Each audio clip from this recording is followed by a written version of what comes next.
Are you really taking care of my boys? Or are you really trying to help them? Or I guess not, because in this case, you're looking for what you could steal. Disheartening and disbelief tonight for a family and a community still dealing with the loss of beloved teenagers. Good evening, everyone. Thanks so much for joining us this evening. Stephanie is off. Nearly 8 weeks ago, a car crash claimed the lives of Zachary and Connor Qualvog. One of the first responders on the scene of the crash that night is accused tonight of stealing money from one of the wallets. 42-year-old Tara Lindquist, a member of the Dalton, Minnesota Fire and Rescue Squad, is charged with theft. Valley News Team's Krista Boehm explains how the missing money was noticed. You have those days where,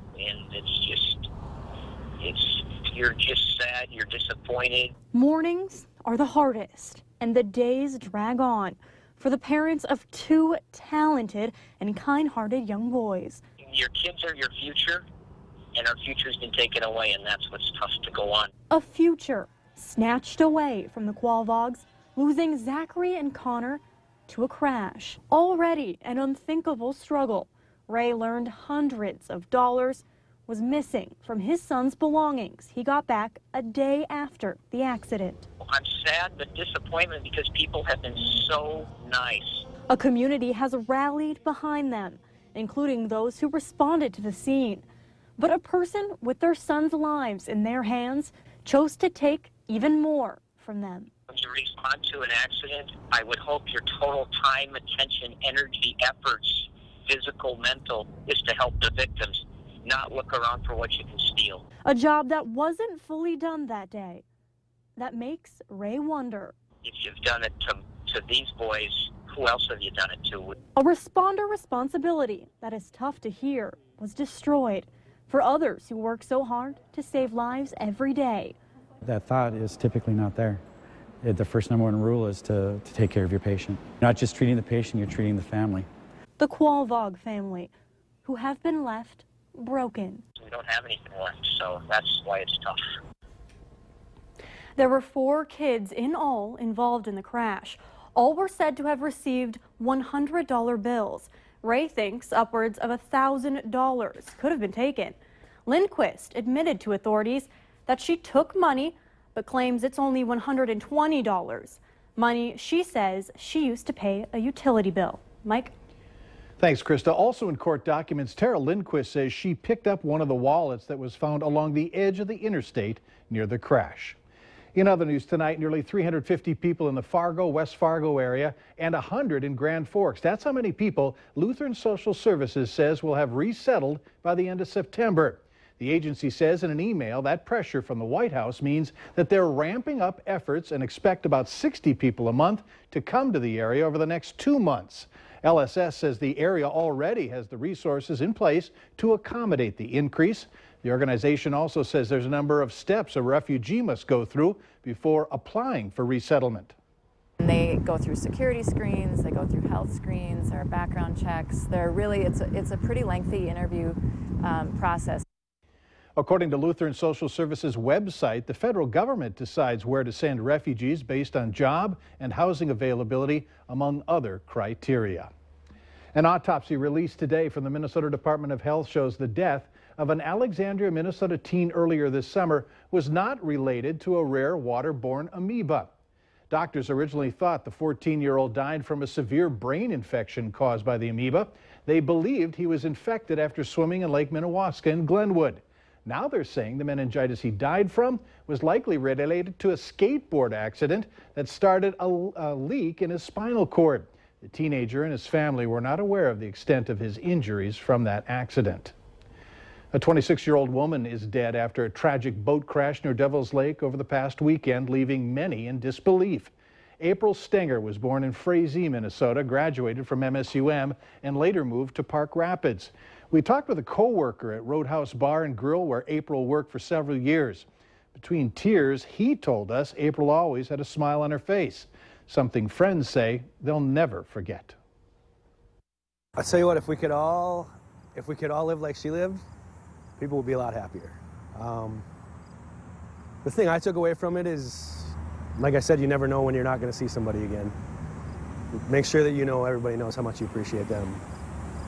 And she did that. She did that, and we didn't do it well enough for her, but she did that. We did reach out to April's family today. They're asking for privacy at this time. The investigation into what happened is still ongoing, and we're told alcohol could have played a factor. Minnesota is under federal court pressure to rework its program that locks up sex offenders even after they serve out prison terms. It's a system that the state's political leaders have vigorously defended and resisted changing. The Minnesota Sex Offender Program, or MSOP, houses 720 men and 1 woman who are committed there indefinitely by the courts after completing their prison sentences. Judge Donovan Frank ruled that the law and the way it's carried out violates the Constitution. Minnesota Governor Mark Dayton hopes an appeal will buy the state more time to fix the program without putting anyone in danger. I don't ever have to look a spouse or a parent in the eye and say, because of actions that were taken, that person's family member was subjected to the kind of atrocities that we've seen on the record. The governor added that lawmakers need to be ready to come up with funding to pay for mental evaluations for those confined to the MSOP and to build less restrictive residential settings for the elderly offenders. The West Fargo School Board is getting close to a decision on a long-range facility plan. The district continues to grow and is being challenged to come up with adequate facilities to deal with the growth. A recent study has enrollment rising by as much as 60% over the next decade. Tonight, the board discussed task force recommendations, sending them back to the task force for some minor adjustments. The plan, when approved, will be designed to meet the district's needs over the next 10 years. But I suspect that we're getting fairly close to having a long-range facility plan. Be long for the district and could include elementary schools, a middle school, and a high school. The school board will make a decision next month whether to move forward. After that, West Fargo voters will decide in November. More ice is coming to Shields Arena. Work could begin soon on a $35,000 square foot addition to include a National Hockey League size ice rink with stadium seating, locker room space, and additional event space. The 400-plus seat hockey arena will be built on the west side of the current facility and will cost $5.4 million.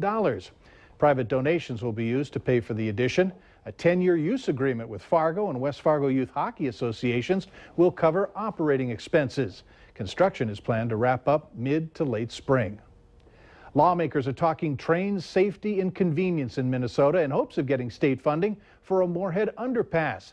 The idea has been tossed around for years, and today the focus is at 21st Street and Main Avenue. The project would cost about $42 million, and Governor Dayton has shown support for a majority of the state funds. Moorhead would have to pick up the remaining $7.5 million. A comprehensive transportation plan that would help fund this, but also a safety plan for our intersections in our communities. With more trains coming through, it just takes one derailment, one accident at an intersection, and you have an explosion and you have a disaster. So those are 2 big issues. Now, tomorrow, the chairman of the House Bonding Committee will be in Moorhead looking at the 21st Street intersection. And remember to like Valley News Live on Facebook. You can follow the latest news, weather, and breaking news updates anytime on your feed. Just search Valley News Live, like our page, and you'll stay informed throughout the entire day.